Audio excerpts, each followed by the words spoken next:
Значи ние живи во гроб не може да влеземе. Децата си ги изгубивме. Изгубивме секој по некој. За да ти се случи еден коруптивен настан, значи мора сите работи, целиот круг да биде затворен како струјно коло. Една работа, една институција да профункционирала во тој момент, не могло да се случи ова. Значи, поаѓајќи од полиција, сега да не ги набројуваме, највиновна е полицијата, да не се лажеме.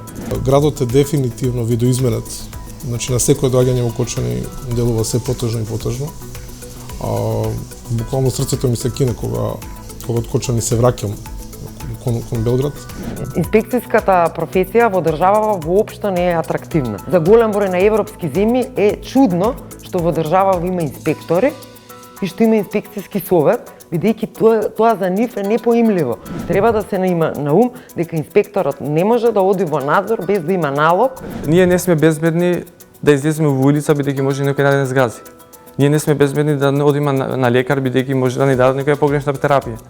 Ние не сме безбедни да одиме во дискотека, во ресторан и така натаму бидејќи може да се запали. Ние не сме безбедни буквално нигде. Значи ние мораме да се погледнеме во огледало, да се прашаме себе си дали ние можеме да постигнеме нивото што го сонуваме. Ако сме сиромашни, тоа мора да си го признаеме. Гледајте го новото издание на Трилинг вечерва 20 часот и 45 минути.